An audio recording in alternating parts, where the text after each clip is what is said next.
Welcome to A Conversation with History. I'm Harry Kreisler of the Institute of International Studies.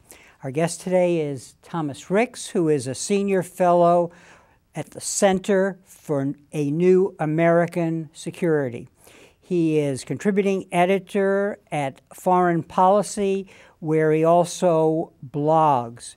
He's the author of a number of books, including 2 books on the Iraq War, Fiasco, the American Military Adventure in Iraq, and The Gamble, General Petraeus and the American Military Adventure in Iraq, 2006 to 2008. He is on the Berkeley campus in the spring this year as the Nimitz lecturer.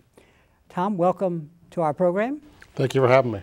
Where were you born and raised? I was born in Beverly, Massachusetts. My father was a professor at the time at Harvard, and then later moved to Brandeis.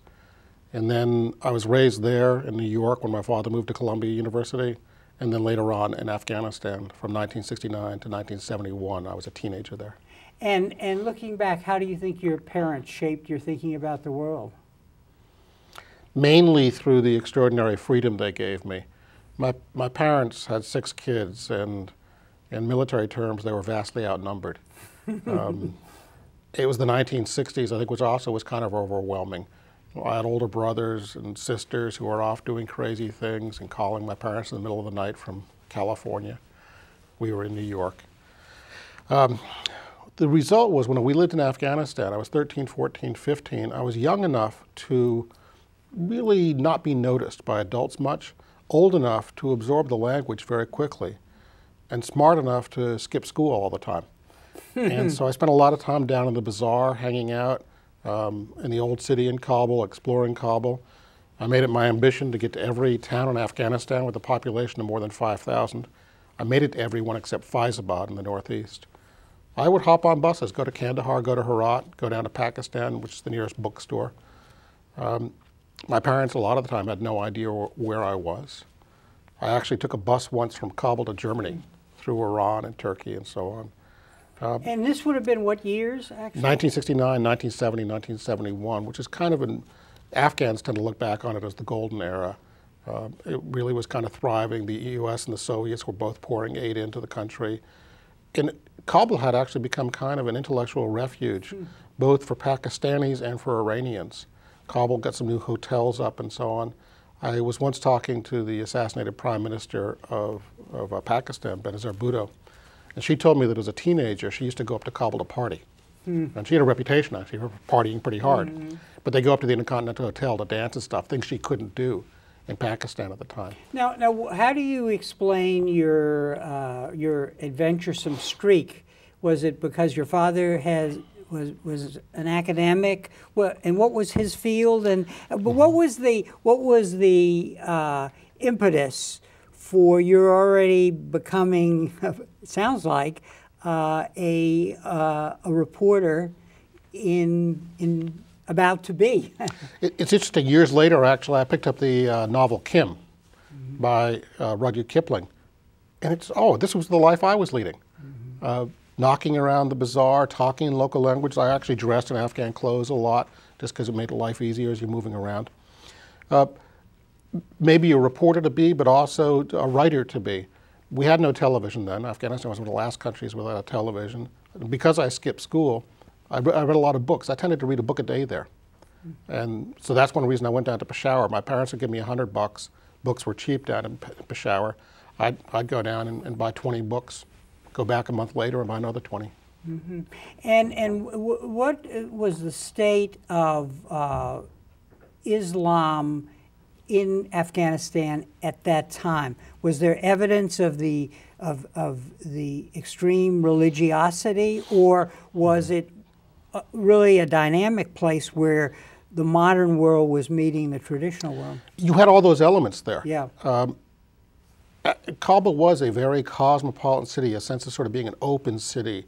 At the same time, there were a lot of women who were not wearing the chadri, the cover, and there were incidents of acid being thrown in their faces.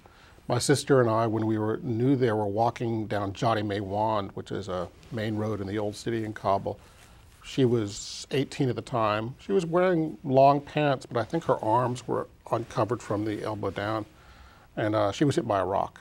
So there were elements out there. But I felt extraordinarily safe in the country. Really I would literally hop on buses. I think it was 75 cents, 50 Afghanis at the time, to take the bus from Kabul to Kandahar.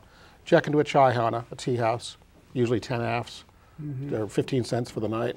And then hop another bus to Herat, really just knock around the country, go hiking in the hills and so on. It was a lovely, lovely time. And then where were you educated? I went to the American International School of Kabul, which was a State Department-sponsored school. Showed up frequently. Sometimes. Didn't do particularly well, but in retrospect, got a pretty good education at the time because of my reading. I came back in 1971, where we'd lived before. My father was still attached to Columbia University, and went to Scarsdale High School, and found that while I had read a lot, I didn't have the discipline, the background, the facts, and so didn't do particularly well. Graduated with a 2.75 average, but did a lot of writing, and was publishing some writing, and by the skin of my teeth got into the University of Rochester, and found that everything I'd read for the last 6 years suddenly kicked in. And I got straight A's without a problem. And a professor took me aside one day there and said, "You really need to go somewhere else now. You've gotten everything you got here." I said, "Where should I go?" He said, "Yale." I said, "Okay." So I transferred. Applied and transferred.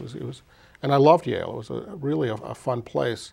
After Yale, I taught at Yale China. Through the Yale China program, I taught at Lingnan University in Hong Kong.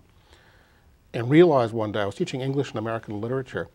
I was preparing a lecture and realized most of what I was teaching were things I'd learned from my peers at Yale, not from my classes. You know, sitting around the dining room table. It really was a vibrant, interesting place to be.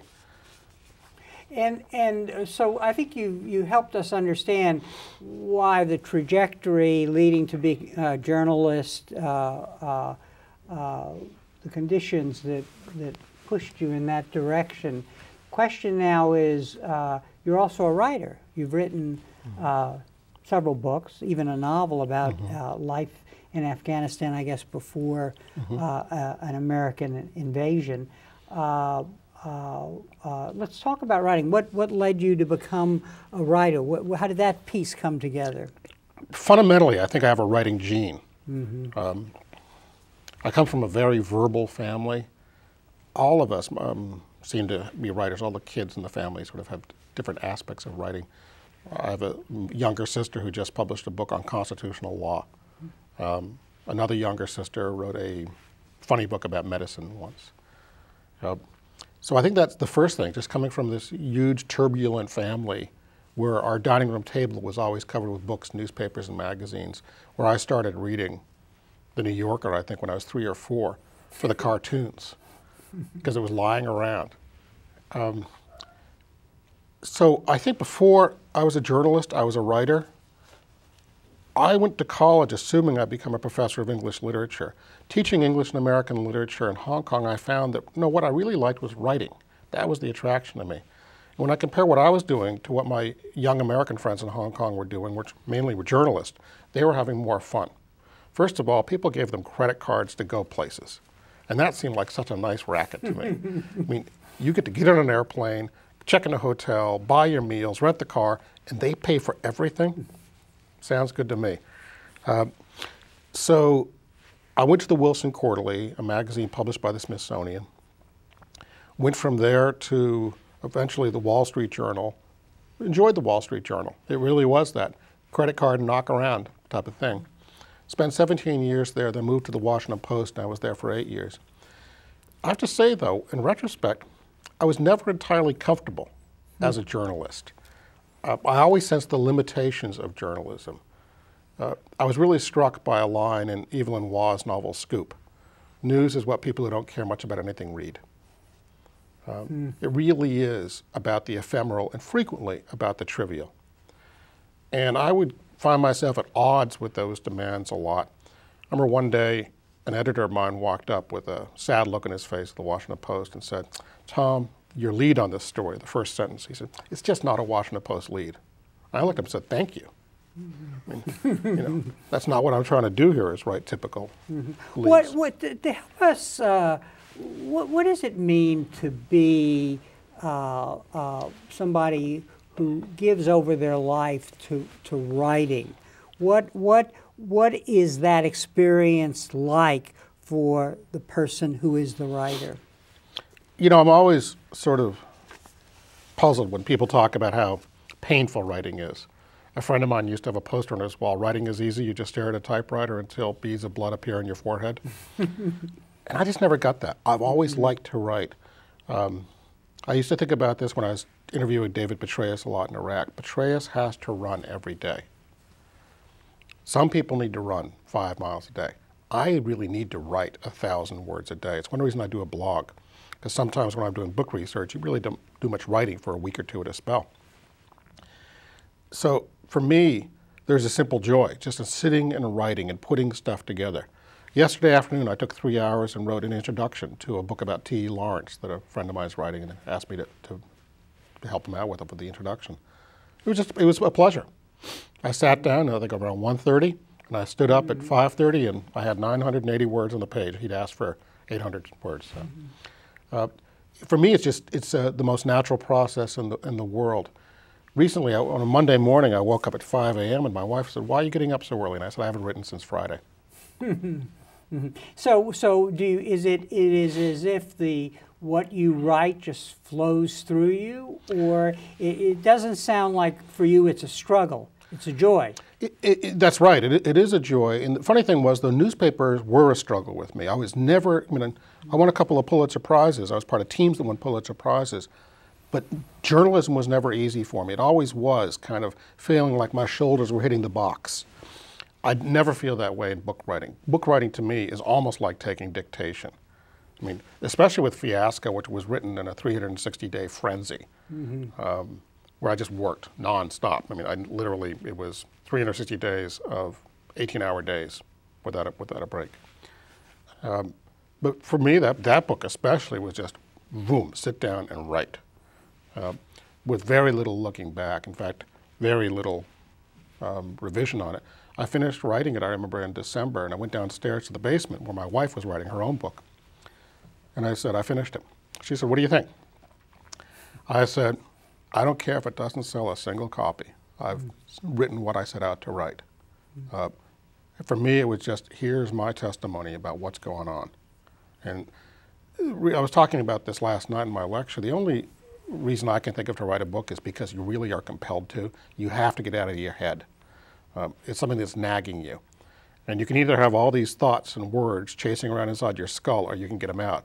So for me, it was kind of almost a process to, what the hell happened in Iraq? I was trying to sort of puzzle through. Here's this U.S. military, which I've covered for a long time. I have a lot of friends in the military, a lot of people I admire in the military. How could this magnificent institution screw it up so badly?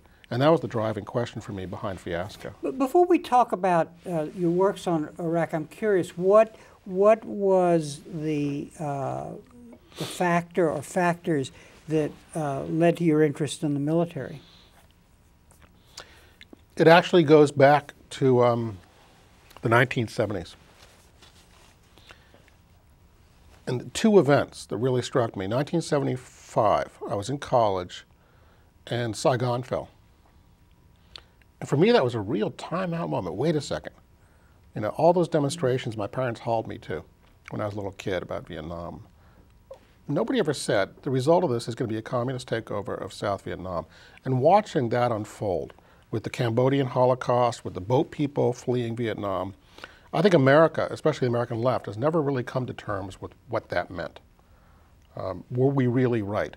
Including, the U.S. government. I actually think the assassination of Diem in 1963 in Vietnam was a disastrous moment in the Vietnam War, and really something we should keep in mind.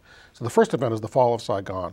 The second event was the fall of Kabul in December 1979.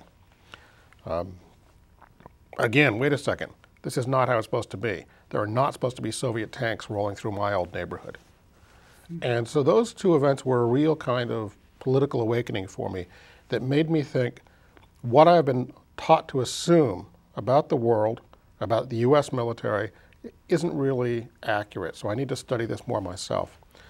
What I found, I was by accident for the Wall Street Journal in the neighborhood of Grenada when we invaded that country. So I was kind of just thrown into it, and then subsequently was thrown in as a backup reporter into Central America. What I found covering the military was I really enjoyed it. One of the problems of newspaper reporting in Washington, D.C. is there's a certain bloodlessness to it. You cover the State Department, it's just policy, it's not really real.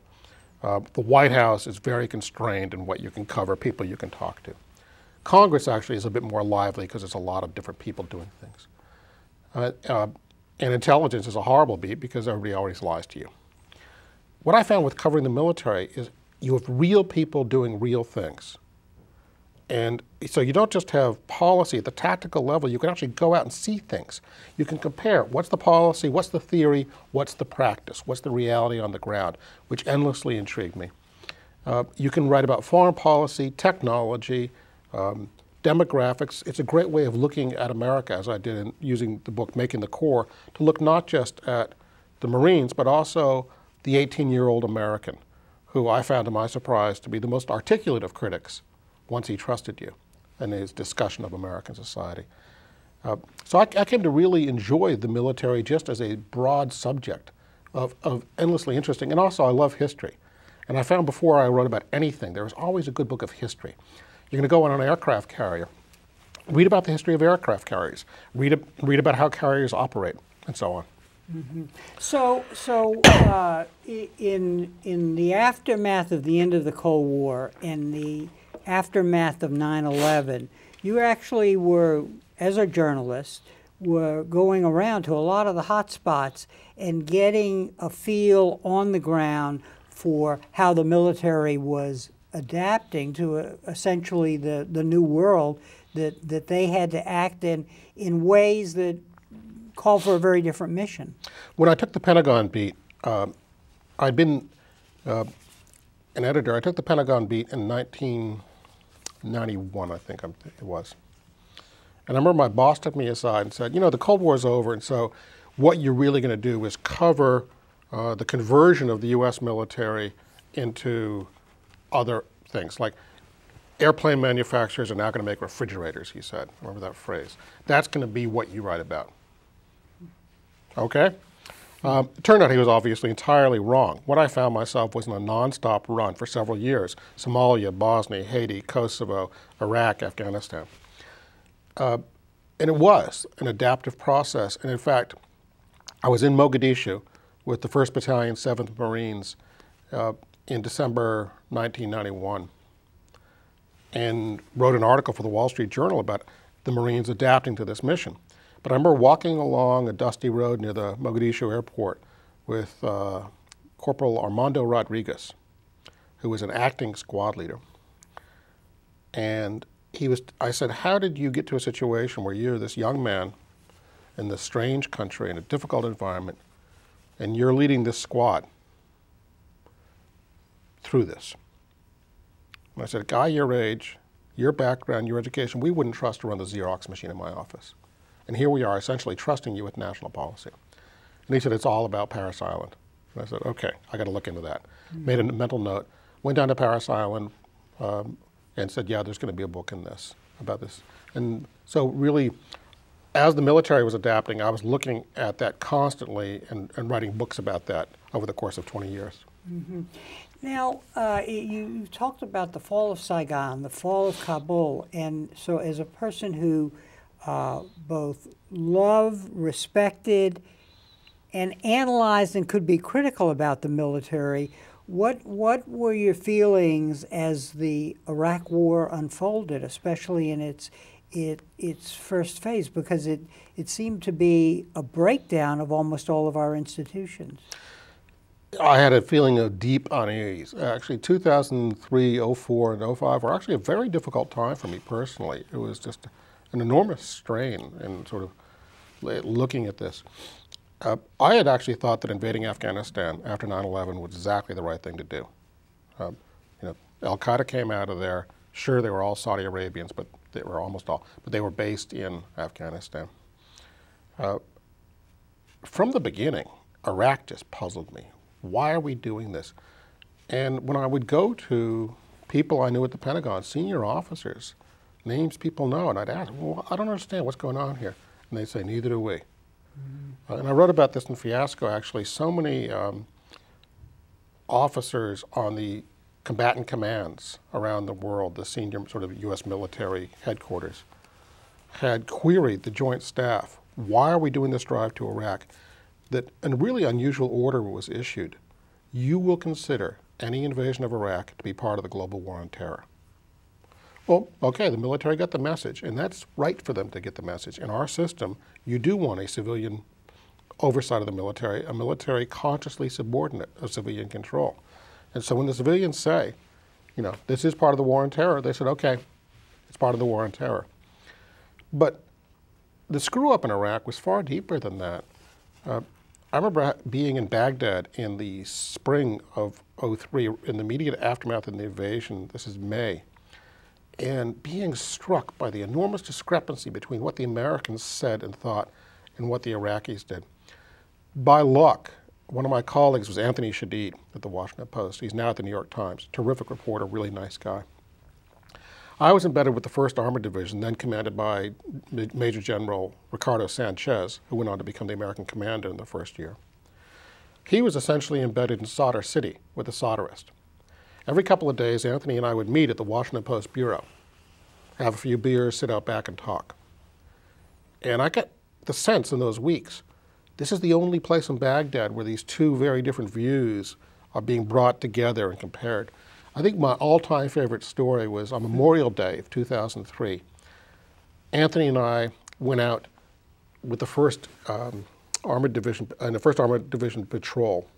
Though the name is armored, it was an infantry patrol in West Baghdad. And we had talked to the lieutenant and his commanders before this. I embedded into patrol and walked with them and talked with them. We were in a section of Baghdad called Yarmouk in West Baghdad, a very Ba'athist, Sunni, and actually very much military retirees section of Baghdad. Anthony walked along behind the patrol, talking to the Iraqis. And it was painfully evident at the end of the patrol, Anthony and I sat down, and the American soldiers were saying, they love us, see the kids. They stopped off, they visited an orphanage, they were very careful to take off their sunglasses before going in. They put their weapons outside, left them under guard with another soldier.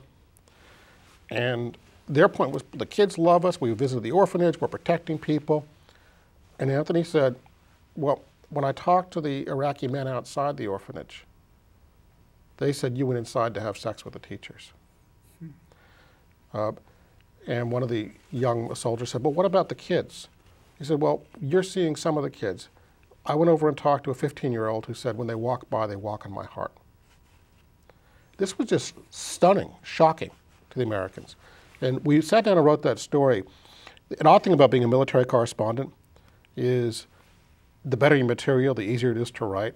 Combat is the easiest thing in the world to cover. You just sit and write it down, and it goes bam. I was once in an ambush, and the story took 20 minutes to write, right on the front page of the Post the next day. Anthony and I sat down and wrote that story, and it just sailed onto the front page of the next day's Post. And to me, that really captured the essence of the problem, just fundamental misunderstandings about what we thought we were doing there and how the Iraqis perceived it. This raises the interesting question about the whole problem of embedding and how one navigates, you know, on the one hand, really reporting and analyzing what's going on, and doing that in a context where you're not becoming servant of the Pentagon propaganda machine. But on the other hand, as you just pointed out, if you're doing your job well and you're getting sources of information from different places, you can really reveal both the good on our side and the bad.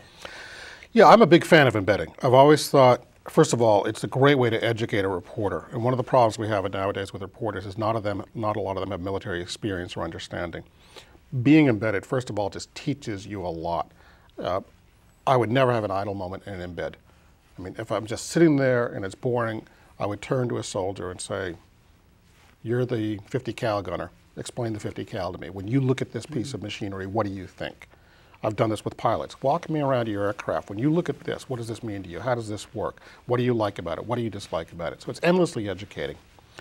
The second thing is the military view is a legitimate view. You want it presented. In fact, to my readers, it was the most important thing. These were their wives, husbands, sons, brothers, sisters in the field. And that's a crucial story for the American reader to understand. My third thought in being in embed was, I'm writing for several audiences at the Washington Post. I'm writing for a huge military establishment around Washington. In every story I write, there's somebody who actually knows the subject better than me. So a little bit of humility helps. I'm also writing for members of Congress and the 20,000 people who work for them and the 100,000 people who lobby them, who have a lot of influence over the military but generally know nothing about it. Third, I'm writing for people who know nothing about any of this, and I need to make them understand it and care about it also. So these several different audiences really struck me. In Iraq, there was another audience that began to worry me. One day I was talking to an intelligence officer, and he said, Tom, I just thought you should know, we were going into an Iraqi military headquarters, and one of your stories was printed out and pinned up on the wall. Interesting, okay. So people who are the enemy are now reading me in real time. What does that mean? How do you take that into account? So embedding to me was, you'll get, it's like the blind man and the elephant. Yeah, you'll feel the leg of the elephant. Is it the whole elephant? No, but it's an important part of that elephant, and one that my readers really cared about. Now, in addition to as you were embedded and walking the streets of Baghdad as you just described, what were your other sources of information about what was going on? Because you had a situation where our military was now wired. How did that impact on the conversation you could have with different levels of the military to sort of ultimately reveal the absolute terrible situation that we placed our soldiers in? In Fiasco, you had, you clearly were reading a lot of the battlefield reports, and there was one report that you quote by a soldier or an officer saying that what we were doing there was pasting feathers hoping for a duck. An amazing quote. I had a fairly conscious, intellectualized approach to reporting, which is there is always a level of action. There's a level at which there's a guy who knows what the theory is but also knows what the practice is. In different wars, it's different levels. If I'm covering World War I, it's probably the division or even the corps level. World War II, almost certainly the division or the regimental combat team level. In small wars, frequently, it's the platoon or company commander level. I found in Iraq, it was the battalion level. These guys knew what the theory was. Sometimes the division commander was just clueless, never got out of his headquarters. Frequently, the top commanders, Petraeus, would be very well informed. Then you had a couple of levels of profound ignorance, and then some really informed levels. What I found in Iraq was that was the battalion commander level. So I spent a lot of time with battalion commanders. What I typically would do was come in country and say to the military, give me all the briefings you want. Hit me with your best shot. So you get all the theory. And then I would descend every echelon down, from corps, division, brigade, battalion, company, platoon, squad, fire team. And when I got down to the bottom, I'd say, okay, now I'm going to go back up to the level where reality meets theory. And that would, again, take me back up to battalion. Then at the end, I usually would go back to the very top people and say, this is what you told me, this is what I saw, this is the discrepancy I perceive, how would you explain that? And kind of an iterative process, a really almost Hegelian synthesis coming out of it. Then, when I wrote Fiasco, I took all my reporting and I sat down to write and discovered something that I hadn't expected, hadn't really come home to me yet, which was all the people I had talked to in Iraq. And by that point, I think I had talked to, or my colleague, Vern Loeb, had talked to almost every single battalion commander there that year and knew them and were in contact with them. As I finished each section of the book, I would email it to everybody who was mentioned because I had all their email addresses. And you can figure out what their email addresses are if they're in the military pretty easily. And so I would email and say, here's what I'm writing, speak now or forever hold your peace. And guys would write back to me, sorry Tom, look, I was in a firefight all yesterday, I'm really whipped, but give me till tomorrow and I'll write to you. The next day, a thoughtful note would come, frequently with attachments. And here's the significant incident report I filed. And then I got into some nastier stuff, and people would say, well look, here's the affidavit I filed. So I go through the affidavit and put that in the book. And I'd send it to everybody who was in the affidavit. Guys would write back, look, I don't know how you found out who I am, but clearly you've been talking to my battalion commander. Let me tell you, here's my take on it. Here's the statement I gave to investigators. I wound up going through about 32,000 pages of documents, compiling them and sending people again and again, here's the chapter as it stands now.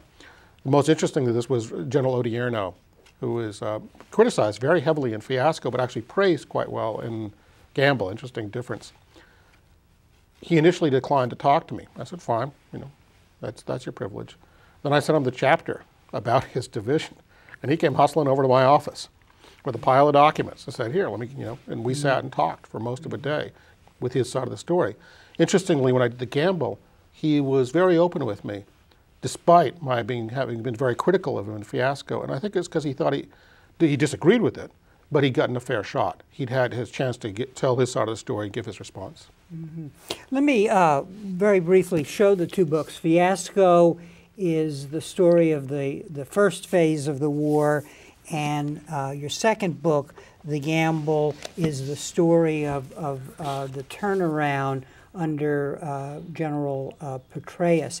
And in Fiasco, you really do more than what was going on in Iraq. It's really an analysis of the strategic debate in Washington, the failure of the press, the failure of the Congress. Talk a little about that, and because it seems absolutely essential to understand the failure in Washington, to understand the failure in Iraq, because we didn't have the resources on the battlefield we needed, and we were very unclear what we were doing there. And this was not something that the military should be providing. It really should be the civilian leadership. You write a book for one reason, at least I do, is because you have to. And Fiasco was very much figuring out, how did we have this massive failure? Since I wrote Fiasco, I've actually come to, I think, achieve or get to an even sort of broader understanding. I think actually what happened was after 9/11, we had a national panic. The role of our leaders should be to tamp down panic. And I think the Bush administration, President Bush, Vice President Cheney, instead fed that panic. I think they panicked personally. Partly because even the White House was perceived to have been under attack. Donald Rumsfeld was in the Pentagon when it was hit by the airliner. So I think this was very personal for them, and I do think they were knocked off balance. And I think the whole country was knocked off balance. And remember, we invaded Iraq just 2 years after 9/11, and I think it took us several years to regain our equilibrium. And when the country was off balance, people were not thinking clearly. But it wasn't just the press, it was a massive failure of Congress to deal with this. There was an air of confusion about the entire enterprise. I was constantly struck in Iraq that the civilians and the military, the U.S. civilians like Bremer and the military, were at odds in their understanding of the mission. Bremer was trying to carry out revolutionary operations. Let's transform Iraq into a beacon of democracy. The military, on its own, redefined the mission as stability. Well, those two missions are at odds, and they never resolved that. And so we had these sort of people just butting heads together, and the Iraqis wondering, what are these people trying to do here? Mm-hmm. And going back to your earlier experiences after the end of the Cold War, it seems that this was these questions were never resolved in our own mind. I mean, do we intervene in places like Kosovo or Somalia for humanitarian concerns, or are we doing it for our security interests? And it seems that as the Bush administration was trying to figure out what it had gotten itself into, that they were constantly changing in their own mind what they wanted to accomplish there. Well, actually, I would disagree with that a bit. I think the Bush administration was very clear on what it thought it was doing. It was responding to 9/11, and I remember Paul Wolfowitz was in many ways the intellectual architect of this. We're going to drain the swamp of terror. And their whole attitude, anytime anybody brought up an objection, that's old think, that's pre-9/11 thinking. Wolfowitz liked to say, well, that's exactly the type of thing that led to 9/11. All those State Department Arabists talking about the Arab street, saying, you know, you can't do that. No, everything was new. It was almost a Trotskyite sort of, this is, you know, year zero. History has nothing to tell us here. And so they were very clear about what they thought they were doing. In retrospect, it was an insane mission. The world's youngest culture is going to go in and change the world's oldest culture at the point of a gun. And we're going to get out quickly. Remember, the original plan was to be down to 30,000 troops in Iraq by September 2003. This was going to be a 6-month mission. The hubris, the insanity of this is just striking to me in retrospect. The problem I have with the military is the military, instead of saying time out, this is an insane mission, said, well, when you got a crazy mission, let's just redefine it without telling anybody. And so you have them carrying out missions that are directly at odds with what the U.S. officials are trying to do. The Fallujah brick factory really stands out in my mind on this. Bremer says we're going to have a free market, flat tax, sort of neoconservative society right here in the middle of the Arab world. And so he starts, among other things, he shuts down the Ba'athist Party. All you people with power, you got no future here.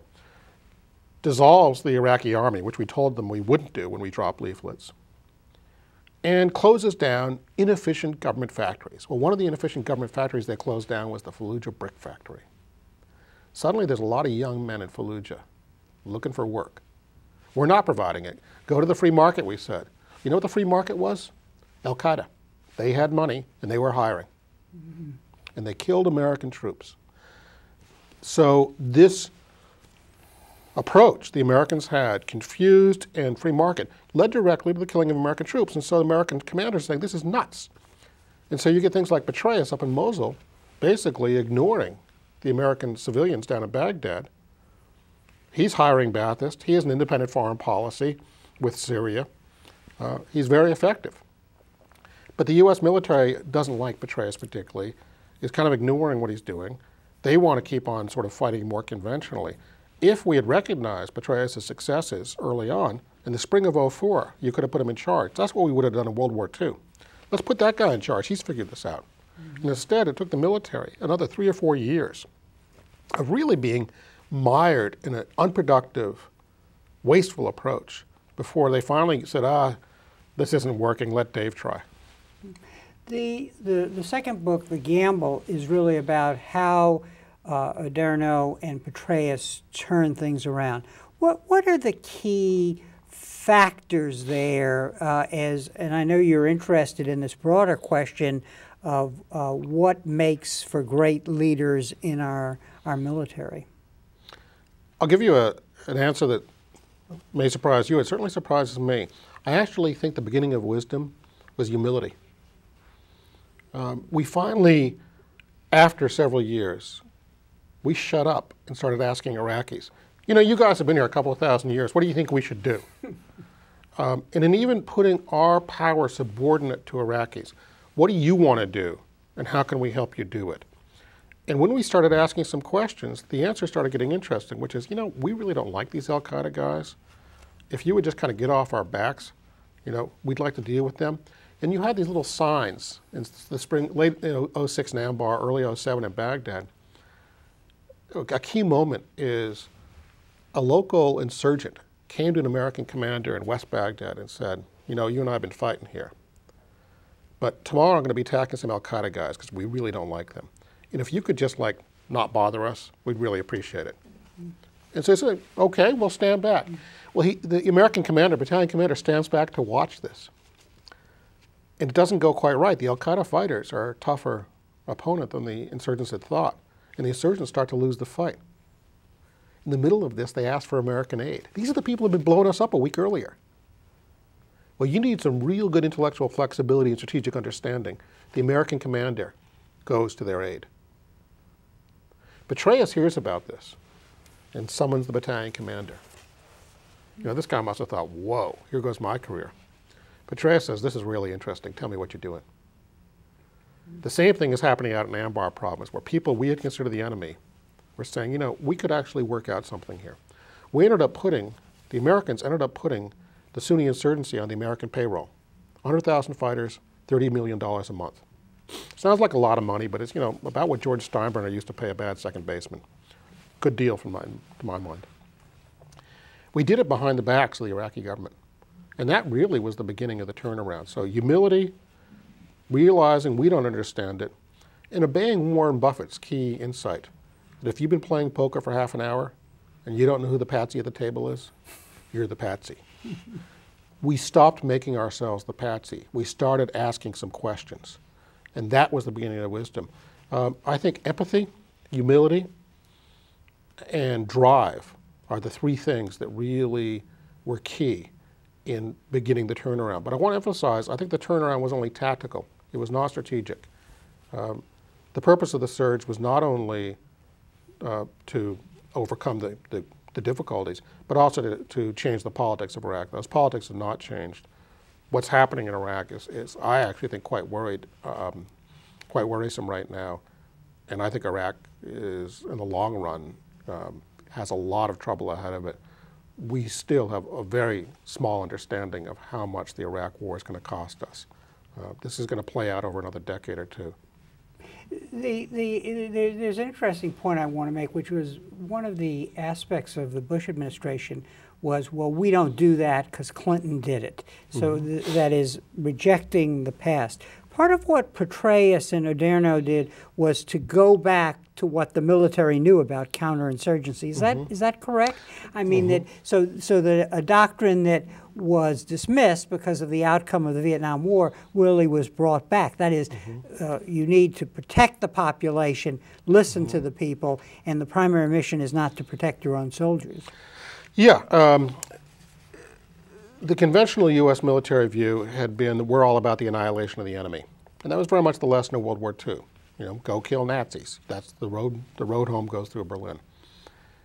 Petraeus' insight, and this comes partly out of his having done a PhD dissertation at Princeton on the Vietnam War, was no, this is really about making the enemy irrelevant. And they got in some really good foreign experts, David Kilcullen out of Australia, Emma Skye out of Britain. And Kilcullen said, you know, the worst thing you can do with your enemy is kill him. Then you're just walking into blood feuds. But the best thing you can do with your enemy is to flip him, to get him to come over to your side. He knows the whole situation. He knows everybody. He knows how these things work.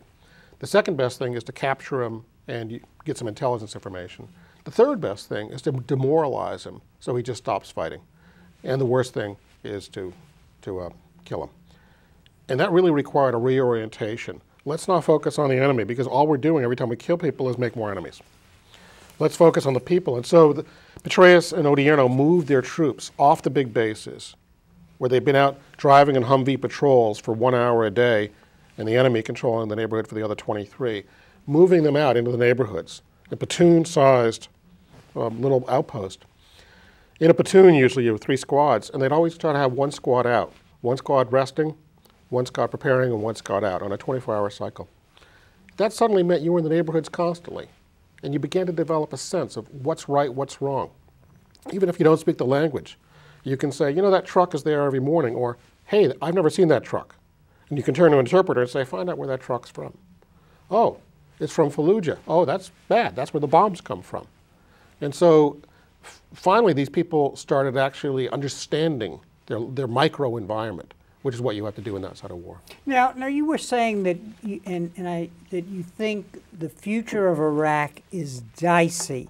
And I guess in part we still haven't addressed the problems of tribalism, sectarianism, you know, political solutions, division of the oil, and so on. So I guess the question is, what is an outcome that we should want, basically? Is it to stabilize to the extent possible so that we can withdraw? or obviously we're not going to transform Iraq into the democracy that was the original Wolfowitz goal? All the basic questions that vexed Iraq before the surge are still there. The only difference is the Americans got out more or less with their dignity intact, though I think we'll be blamed for this for a long time. But the basic questions: how do you divide oil revenue? What's the fundamental relationship between Kurds, Sunni, Shiite? Where does power reside in Iraq? Will you have a strong central government or a loose confederation? All those questions led to violence in the past in Iraq before the surge. The surge solved none of them. All of them are still there. All of them are likely to lead to violence again. The dominating question I thought would be oil. At the time I was writing The Gamble, I actually think now it probably is the sectarian question. When we invaded Iraq, we knocked down what the Arabs saw as their barrier against Persian power. And they fear Persian power. For 2,000 years, it has loomed over them. And we've knocked that apart. We essentially have moved Shiite power a few hundred miles west to the Euphrates River. Doesn't seem like a lot to us. It's huge in the Arab world. I think what you're seeing, for example, today in Bahrain is in many ways probably a Sunni-Shiite proxy conflict. And so I think we've intensified this division. The Sunnis are not reconciled to the ascendancy of the Shiites, who have been dominated by them for 500 years. A friend of mine in the US government recently said he expected the first nuclear exchange in history to be between a Sunni and Shiite power, in which each side has nuclear weapons and uses them. If that happens, I think historians might well look back at the invasion of Iraq as the lighting of that fuse. And what has this fiasco turned into a gamble? What are the consequences for the U.S. military? Because the question, we learned something in Iraq. We changed course. It's not going to deliver the ideal outcome, as you just explained. But has the learning experience impacted the military so we won't do another Iraq in the way we did the first phase of this war? The U.S. military learned enormous amounts in Vietnam, and then in the mid-1970s threw it all out the door. Partly because they were so sick of that war, partly because the American people have said, we're not going to do that again. And then it seems like we lost that lesson over the course of a generation, and we did do it again. So while we've learned a lot in Iraq, and the U.S. military has adapted enormously, it's so different than it was on September 10th, 2001. I'm not sure that those lessons will be retained. What we've seen, especially in Petraeus and Odierno, was the importance of critical thinking. And that's actually one reason I really like and admire things like the Berkeley ROTC program.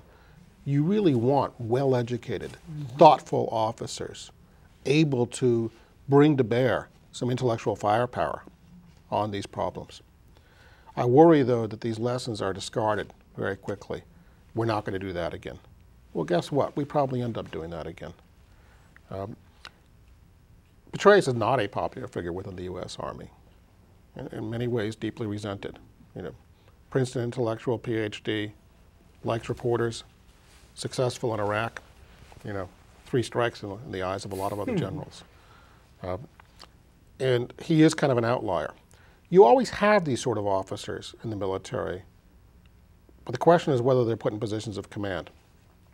Before Petraeus, H.R. McMaster, some of the other people that Petraeus brought in, before they were put in a position to actually affect the war in Iraq, the U.S. Army fought there for several years, fought in Iraq longer than it fought in World War II, before it very grudgingly said, okay, let them have a try. So I don't know. I think the jury is very much out as to whether these lessons will be taken, assimilated. My bet is no. The bureaucracy does not like to absorb change. The military mindset is very conservative. The Army especially has a very cautious mindset. I think the Army is mired in 20th century industrial era ways of management. And I think this could be very damaging in the long run to them. You have a feel for Afghanistan based on your experience with the country.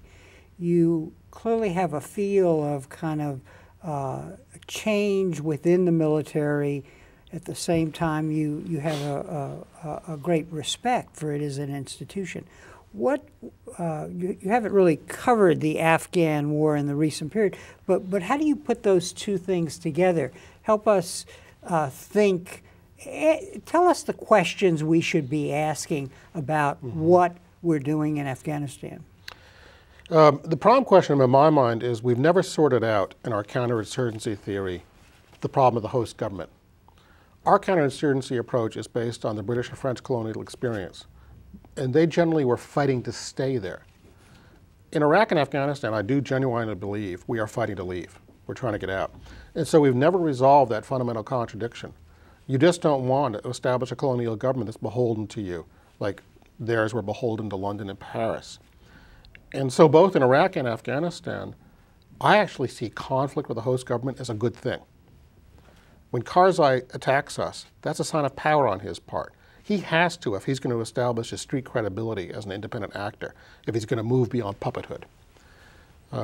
So I think in both cases, I'm looking at the host governments, and I actually think there's a great academic study to be done of host-nation relations, Korea, Vietnam, Iraq, and Afghanistan. When I was studying the Korean War in Vietnam as well, you notice there's enormous amounts of friction between the Americans and the local government.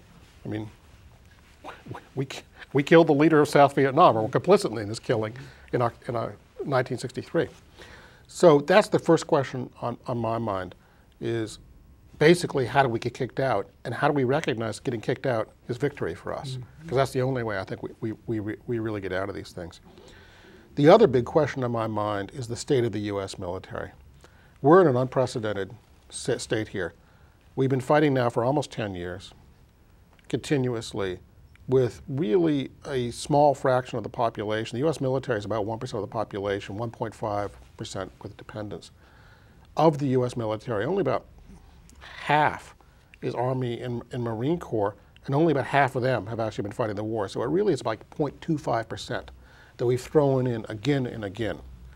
The typical infantryman now has a lot more combat experience than any people we had in World War II. They're on their 5th, 6th tours and so on. I think it's unconscionable what we're doing to these people, what we're doing to these families. We've never done this sort of thing before, and the burden we're putting on that 1% of society and the other 99% ignoring it worries me, first just as a democracy, but also just as a moral issue. The Middle East is changing, and we're not controlling the change. You talked about the Sunni-Shia conflict. We have the emergence of democratization movements in places like Egypt, but we don't really know what the outcome will be because there are no institutions. Are we now in a bind where we really don't have a strategy to deal with that region, and until we have a strategy, if that's possible, given the complexity, then our military is going to find itself as a football? I actually think we do have a strategy, but we're not willing to put our money where our mouth is. We're explicitly on the side of democratization. That's the President Obama's statement. He's just not willing to do anything to support it, as far as I can tell. So what you're seeing is us acting like a second-rate power. We're willing to make recommendations, but not willing to do anything about it. And we've kind of reduced ourselves to the level of France and Britain, who are saying, no, you should do something. So I think we're right now seeing an experiment in the absence of American leadership. And what will change that? Are we too weak in economic terms and in other respects to be able to do all that we might do? No, actually, I actually don't think, a no-fly zone, for example, or other sorts of intervention in Libya would be that expensive. First of all, I would expect a lot of the forces involved to be Arab. Saudi Arabian Air Force, Egyptian Air Force, maybe the Moroccans. What we bring to the table is know-how, how you actually do one of these things, and command and control. It's a complex thing. What's the rules of engagement? What do you do when a surface-to-air missile is fired from the courtyard of a mosque? How do you deal with helicopters? This can get very messy very quickly, and we have a lot of experience in that. So I don't think it, no, I actually think it's President Obama's reluctance, I think, is a considered one. I think he's a very thoughtful man. But it's not economic. It's not like we can't afford this. In fact, I actually think the Arab League probably, if asked, could pay for it. Mm-hmm. It's something he really does not want to do it, is my impression. Mm-hmm. One final question, and that is this. There are two sectors of our audience, journalism students and ROTC students. Mm-hmm. How would you suggest that they prepare for the future in both cases? What should they do with their education? What kind of experience should they generate so that they will be effective actors in this kind of world that's emerging? The two things that have really helped me that I generally would recommend is learn a foreign culture and a foreign language together. Learn that culture. And that really is just intellectual expansion of the most basic sort. It's an endlessly fertile approach. The second thing is read history. Read deeply, read widely in history. It's a bottomless well of knowledge for us. History does not operate by parallels. I think someone famously say history doesn't repeat itself, but it does rhyme. And there are ways of informing us. I mean, I was really struck. I was thinking about Libya and went back and read Roman history. One of the Roman emperors, one of the greatest ones, came out of eastern Libya. The name Tripoli is actually Greek, from Tripolis, the three cities that were close together on the coast. I was struck to see that eastern Libya and Crete together were a Roman province. And so just a little bit of Roman history sort of informed my view of eastern Libya. Mm-hmm. So I think just really foreign cultures, foreign languages, and reading history of all sorts were really great approaches for either journalist or ROTC students. Mm-hmm. Let me show you two books again. The Gamble, about the turnaround in Iraq, and Fiasco, about the first phases of the war. And the title says it all. And Tom, I want to thank you for taking the time to come on our program. It was a very informative discussion. You're welcome. I enjoyed it. And thank you very much for joining us for this conversation with history.